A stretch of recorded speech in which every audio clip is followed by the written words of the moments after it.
नमस्कार, मैं हूं सुशील शर्मा और आप देख रहे हैं हमारा खास डिबेट शो मिलकर मांगेंगे जवाब। आज हम बात करेंगे मध्य प्रदेश के लाखों संविदा कर्मचारियों की, जिनको आज मध्य प्रदेश सरकार के बुलावे पर भोपाल आए थे। एक सम्मेलन हुआ और इस सम्मेलन में मुख्यमंत्री डॉक्टर मोहन यादव स्वयं पहुंचे और आज देखने को यह भी मिला कि मुख्यमंत्री डॉक्टर मोहन यादव ने अपने वाक चातुर्य से संविदा कर्मचारियों को सरकार का हनुमान बता दिया। अब हनुमान जब बता दिया है तो सबसे बड़ी बात है कि क्या हनुमान को सम्मान मिल पा रहा है या नहीं, इसी पर हम चर्चा करेंगे। उसके पहले देखिए हमारी एक खास रिपोर्ट। संविदा का संग्राम, याद आए श्री राम हनुमान। मुख्यमंत्री ने मंच से किया ऐलान, सरकार का भरोसा या बहाना। भोपाल में आयोजित प्रदेश भर के संविदा कर्मचारी अधिकारियों के सम्मेलन ने एक बार फिर मध्य प्रदेश की प्रशासनिक और राजनीतिक दिशा पर बड़ा सवाल खड़ा कर दिया है। सम्मेलन में शामिल होने आए मुख्यमंत्री डॉक्टर मोहन यादव ने मंच से कहा कि जैसे भगवान श्री राम को हनुमान की जरूरत थी, वैसे ही सरकार को संविदा कर्मचारियों की जरूरत है। उन्होंने यह भी स्वीकार किया कि ई गवर्नेंस, सरकारी आवास, स्वच्छ भारत मिशन समेत कई महत्वपूर्ण योजनाओं को जमीन पर उतारने में संविदा कर्मचारियों की अहम भूमिका है। इसके साथ ही उन्होंने वित्त विभाग, सामान्य प्रशासन विभाग और कर्मचारी प्रतिनिधियों को मिलकर समाधान निकालने का निर्देश दिया और भरोसा दिलाया कि जरूरत पड़ने पर वे स्वयं समाधान के लिए उपलब्ध रहेंगे। काम को अंजाम तक पहुंचाने के लिए जैसे भगवान श्री राम को हनुमान की आवश्यकता है, हमको भी आपके साथ काम को अंजाम तक पहुंचाने के लिए जैसे भगवान श्री राम को हनुमान की आवश्यकता है, हमको भी आपके साथ राम हनुमान की उपमा भावनात्मक राजनीति या नीति का संकेत। संविदा कर्मचारी है जरूरी, तो फिर कब मिलेगा स्थायित्व? 9 मांगे वर्षों का आंदोलन, कैसे बदलेगा समीकरण? क्या संविदा मॉडल सरकार की कास्ट कटिंग पॉलिसी का हिस्सा? हजारों युवाओं का भविष्य अस्थिर, कौन लेगा जिम्मेदारी? संवाद की पहल या असंतोष शांत करने की तैयारी? राजनीतिक और सामाजिक दृष्टि से यह मामला केवल एक सम्मेलन या बयान तक सीमित नहीं है। मध्य प्रदेश में संविदा कर्मचारी लंबे समय से अपनी 9 प्रमुख मांगों, जिनमें नियमितीकरण, वेतन विसंगति दूर करने, समान काम समान वेतन, पेंशन सुविधा और सेवा सुरक्षा को लेकर आंदोलनरत है। ऐसे में सवाल उठता है कि क्या यह सम्मेलन असंतोष को शांत करने की रणनीति है या वास्तव में कोई ठोस नीति परिवर्तन की शुरुआत? हालांकि विपक्ष इस बयान को लॉलीपॉप से ज्यादा कुछ नहीं मान रहा है। जो फैसिलिटीज़ रेगुलर कर्मचारियों को दी जाती है, चाहे वो क्लास 3 हो, क्लास 4 या कोई हो, उसी तरह से संविदा कर्मचारियों को भी वो सभी facilities DA, TA, house allowance और बाकी भी जो उनकी मांग है उस सबको सरकार को पूरा करना चाहिए। ये आश्वासन कई सालों से चल रहा है और अभी तक उसमें उनको पूरा नहीं किया गया। कुल मिला के सरकार कर्मचारी विरोधी है। हालांकि सरकार इसे संवाद और समाधान की दिशा में कदम बता रही है, लेकिन मध्य प्रदेश में संविदा कर्मचारियों का मामला सामाजिक स्तर पर गंभीर है। हजारों युवा वर्षों से संविदा पदों पर काम कर रहे हैं, जिनके पास न तो स्थायी नौकरी की सुरक्षा है और न ही भविष्य की सामाजिक सुरक्षा। काम करने के बावजूद वेतन और सुविधाओं में बड़ा अंतर है और यही अंतर श्रम न्याय और संवैधानिक समानता का प्रश्न बन जाता है। सवाल ये है कि संविदा मॉडल को प्रशासनिक लचीलापन कहा जाए या फिर रोजगार की अस्थिर व्यवस्था, या फिर ये मान लिया जाए कि सरकार आर्थिक संतुलन के नाम पर स्थायी नियुक्तियों से बच रही है। बहरहाल एक उम्मीद जरूर जगी है, लेकिन आश्वासन कब निर्णय में बदलेगा, यही सवाल आज राजनीतिक और समाज के केंद्र में गूंज रहा है। Bureau report, BSTV। Madhya Pradesh के प्रशासनिक सिस्टम में संविदा कर्मचारी एक अहम कड़ी बन गए हैं। इसे यूं भी कह सकते हैं कि संविदा कर्मचारियों का लगभग सारे विभागों में बड़ी संख्या में संविदा कर्मचारी काम कर रहे हैं। मुख्यमंत्री ने आज जो सबसे अच्छी बात कही वो यही कही कि उन्होंने खुद इस बात को स्वीकार किया कि मध्य प्रदेश के संविदा कर्मचारी सरकार के लिए हनुमान की तरह हैं। हम सभी जानते हैं भगवान राम के विजय यात्रा में हनुमान जी का कितना महत्वपूर्ण रोल रहा था। तो ये तो बात हुई संविदा कर्मचारियों को खुश करने की, लेकिन क्या हनुमान के रूप में रोल अदा कर रहे संविदा कर्मचारियों को क्या उनका सम्मान मिल पा रहा है, उनको सामाजिक सुरक्षा मिल पा रही है? इसी पर हम चर्चा करेंगे। हमारे साथ चर्चा के लिए खास पैनल मौजूद है। मेरे साथ स्टूडियो में राजनीतिक विश्लेषक और वरिष्ठ पत्रकार आशीष दुबे जी मौजूद हैं। मेरे साथ मध्य प्रदेश संविदा संयुक्त संघर्ष मोर्चा के सह संयोजक सजल भार्गव भी स्टूडियो में हैं। मेरे साथ ऑनलाइन जुड़े हुए हैं भाजपा के प्रदेश प्रवक्ता राजपाल सिंह सिसोदिया और कांग्रेस से पूर्व सांसद प्रताप भानु शर्मा जी। आप सभी का बहुत बहुत स्वागत है। शुरुआत में आशीष जी आप ही से करूंगा। संविदा कर्मचारियों की ये मांग जो स्थायी करने की है, स्थायी कर्मचारी में, ये कोई नई मांग नहीं है, बहुत पुराने समय से मांग कर रहे हैं। बीच बीच में सरकार ने फार्मूले भी निकाले। 2018 में एक संविदा नीति आई थी, उसके बाद 2023 में एक संविदा नीति आई, लेकिन संविदा कर्मचारी संतुष्ट नहीं हुए। आज जो मुख्यमंत्री ने बात की है बाकी सब छोड़ दी, लेकिन एक बात उन्होंने बहुत निश्चल भाव से, बहुत ईमानदारी से स्वीकार की कि मध्य प्रदेश में संविदा कर्मचारी हनुमान जी के का रोल अदा कर रहे हैं।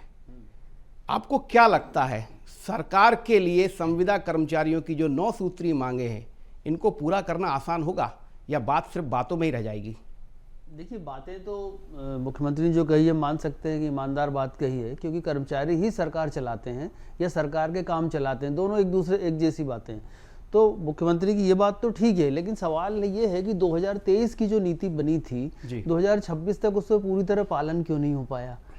तो इसमें थोड़ा सा लगता है कि सरकार के स्तर पे, चलिए मुख्यमंत्री की मंशा मान लें, बहुत अच्छी है, लेकिन वो जो मंशा जो नीति के तहत उभरी थी 2023 में, जिसको माना गया था कि बहुत समाधान कारक है, तो फिर वो अभी 3 साल में वहां तक क्यों नहीं पहुंची? तो ये इसके साथ साथ अब ये होगा कि आज जो कुछ उन्होंने बोला, तो अगले 2-3 महीने में, 3 साल की बजाय 3 महीने 4 महीने में सरकार उस नीति का पूरी तरह से पालन कर ले जिससे संविदा कर्मियों को ज़्यादा उम्मीद है। समान वेतन, नियमितीकरण और सारे वो मेडिकल भत्ते और ग्रेच्युटी वगैरह जो भी सुविधाएं वो मांग रहे हैं, यदि इस दिशा में सरकार आगे कदम बढ़ा लेती है तो मुझे लगता है कि फिर ये जो आज जो उन्होंने कहा है ये एक ईमानदार संकल्प की तरह याद किया जाएगा।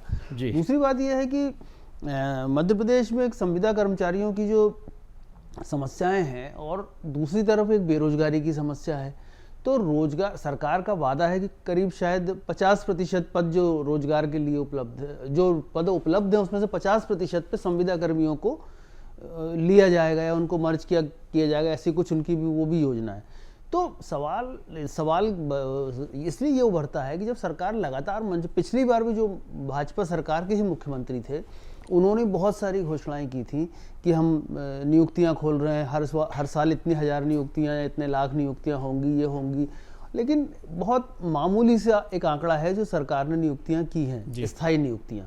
तो जब पद खाली हैं तो बाहर के लोग भी एक 25-30 लाख लोग जो हैं रजिस्टर्ड हैं और इससे ज़्यादा लोग जो हैं जो रजिस्टर्ड नहीं है और उम्मीदवार हैं नौकरी के, तो और फिर ये संविदा लोग के कर्मचारी हैं। तो इन सब के बीच में एक संतुलन क्यों नहीं बन पा रहा है?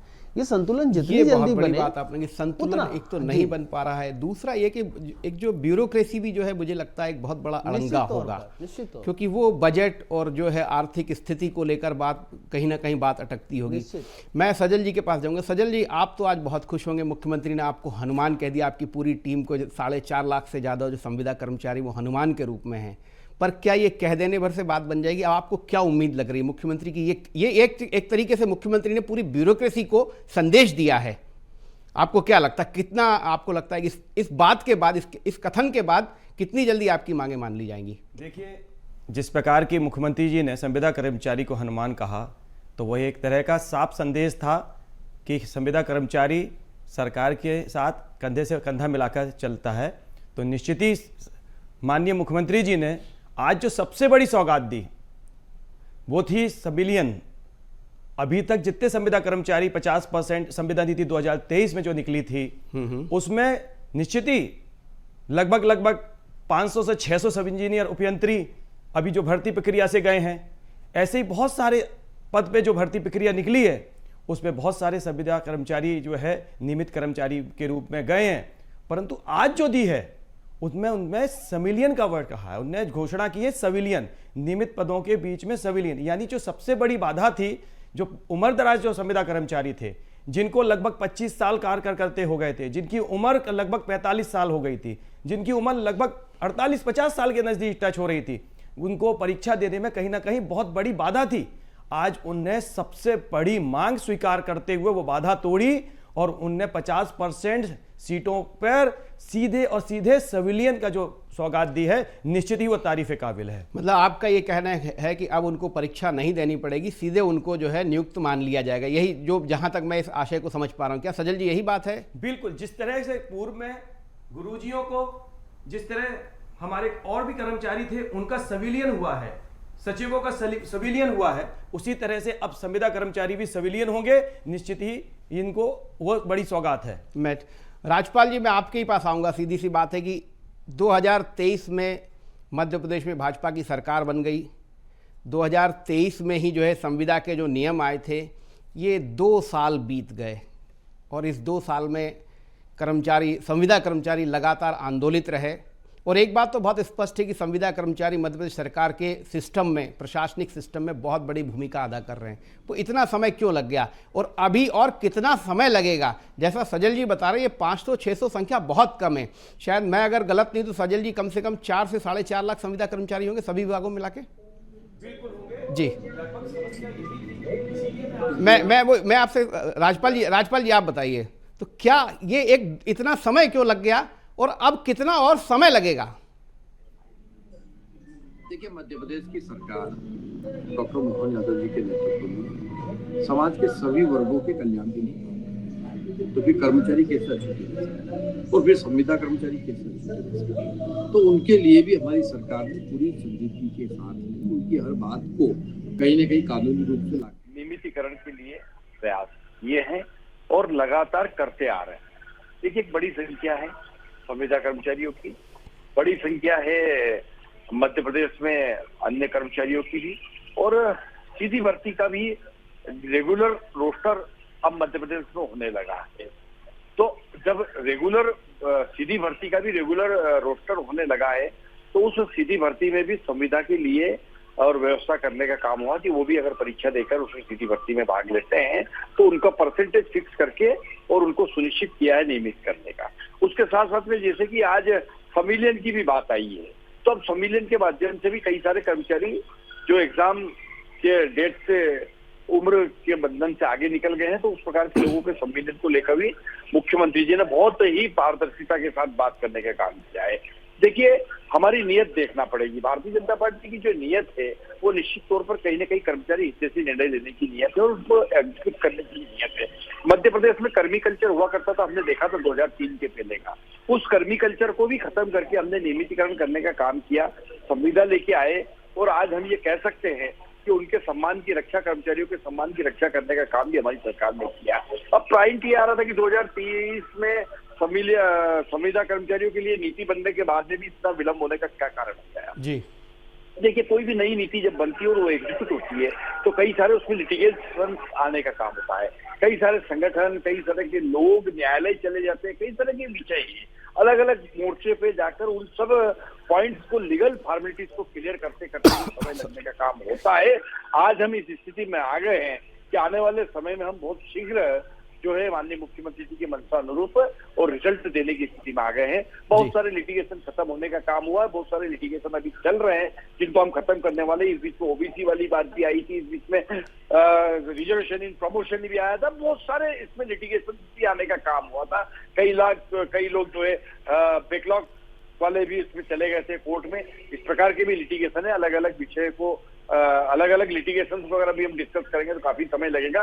कुल मिला के मेरा कहने का मतलब है कि जब कोई नई नीति आती है तो उस नई नीति से जो प्रभावित लोग होते हैं वह भी अपनी मांग को लेकर, अपनी बात को लेकर विभिन्न और कानूनी मदद लेने का काम करते हैं, तो उसकी वजह से भी प्रशासनिक तौर पर कहीं न कहीं विलंब होने का काम होता है। परंतु ये विलंब कोई जानबूझ के किया हुआ विलंब नहीं है, ये प्रक्रियागत विलंब है।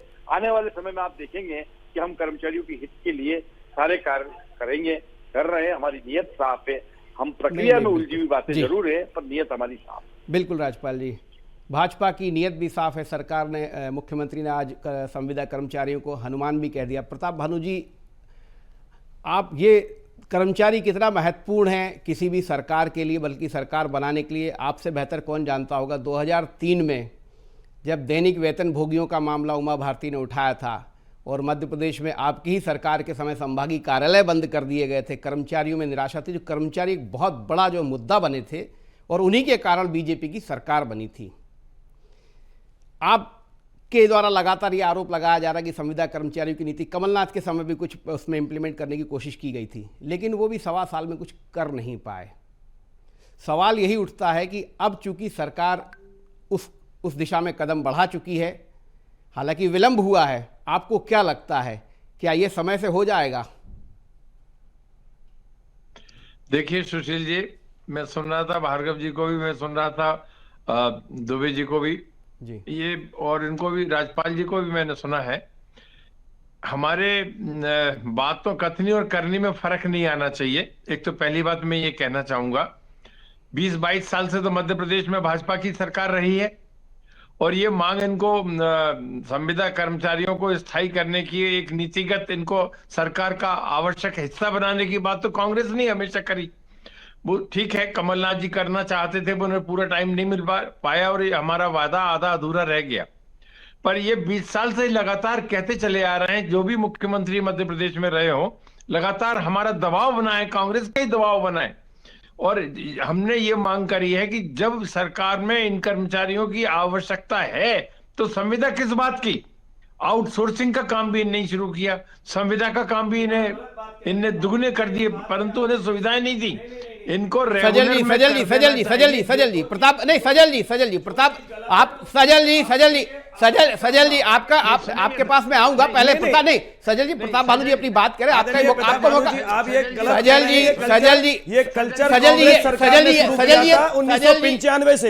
जी ये तरीका नहीं, पहले प्रताप भानु जी अपनी बात करें, आपके पास आएगा, आपका नंबर आएगा, आप फिर बोलिएगा। जी प्रताप भानु जी बोलिए।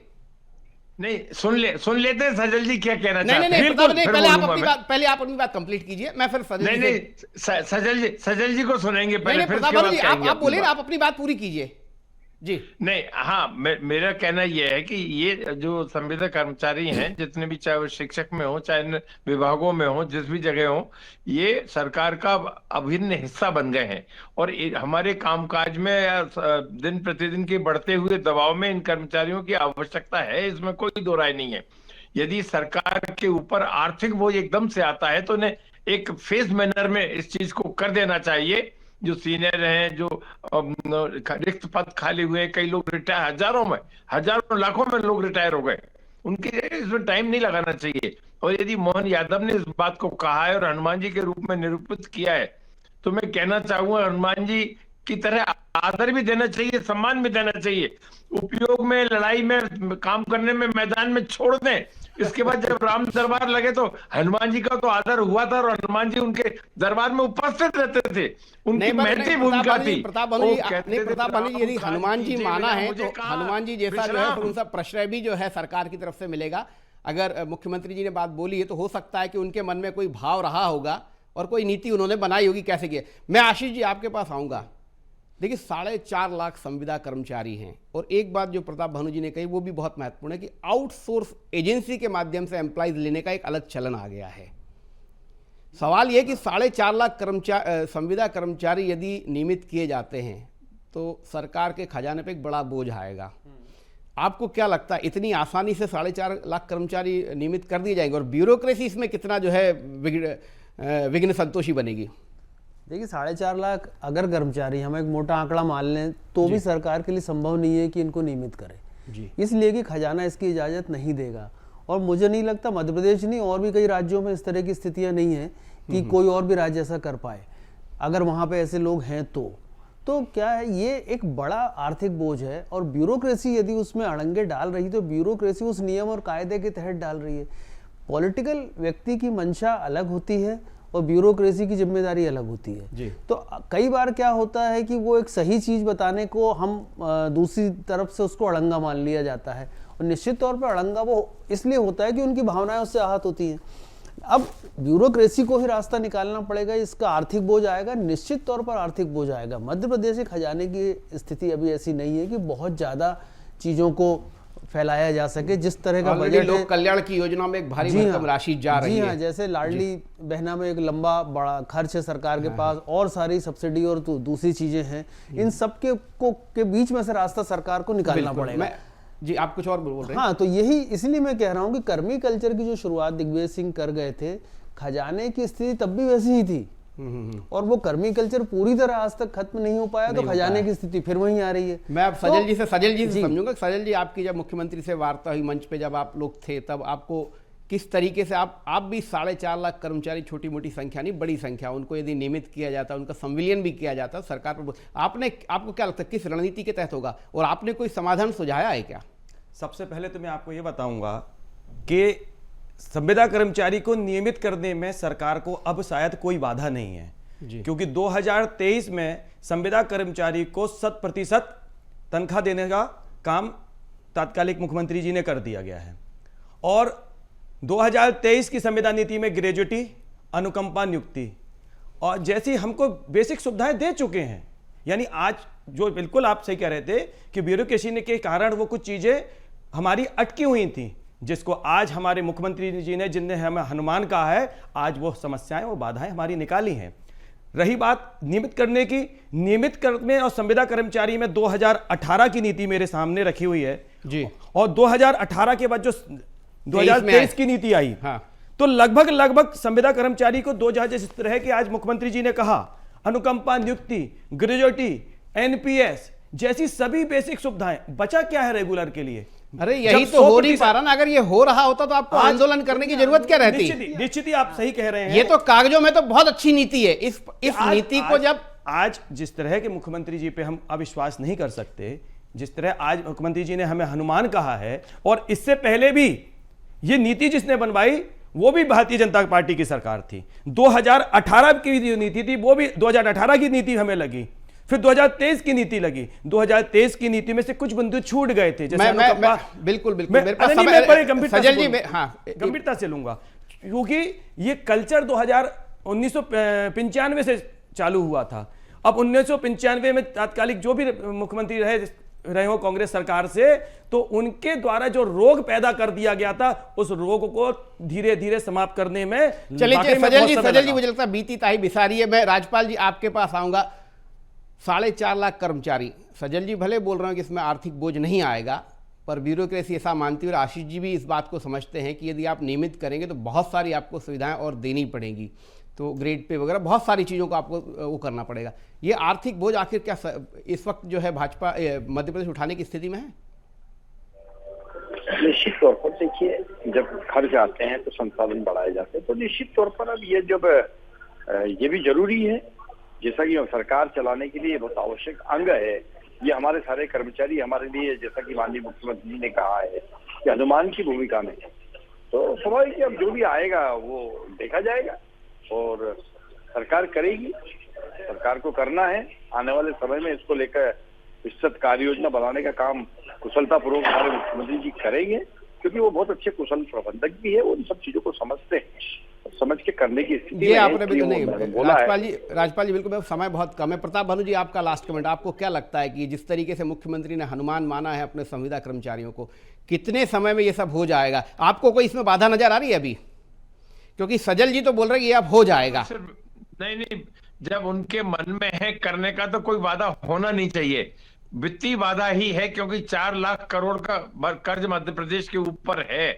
ये किस तरह से उसको करना चाहते हैं, कहाँ कटौती करेंगे, कौन सी योजनाओं में कहाँ क्या होगा, ये तो जब वो बजट में देखेंगे उसी में प्रस्तुत होगा। आने वाले बजट में इसकी समीक्षा हो सकती है, परंतु ये एक अनिवार्यता है। कर्मचारियों बहुत दिनों की पुरानी मांग है, पूरा होना चाहिए। जो फ्रीबीज वगैरह चल रही हैं, इनको बंद करके उनको मदद करो ना, जो रात दिन काम में लगे रहते हैं। आउटसोर्सिंग बंद करिए, इनको स्थायित्व दीजिए, इनको वो सब बेनिफिट दीजिए। अब ये दूसरे के जा भी नहीं सकते, इनके परिवार का भी बोझ बढ़ रहा है, शिक्षा का बोझ भी बढ़ रहा है। तो प्रताप बाबू जी इसी काम को इन्हें डिसीजन लेना है। नहीं प्रताप बाबू जी, इसी की चिंता तो मुख्यमंत्री ने की है। देखिए, मुख्यमंत्री ने अपने हनुमान को पहचान लिया है, और आज हनुमान के बारे में सार्वजनिक रूप से बात भी कही है। तो अब तो हनुमान को इंतजार रहेगा कि राम जी की कृपा कब बरसती है।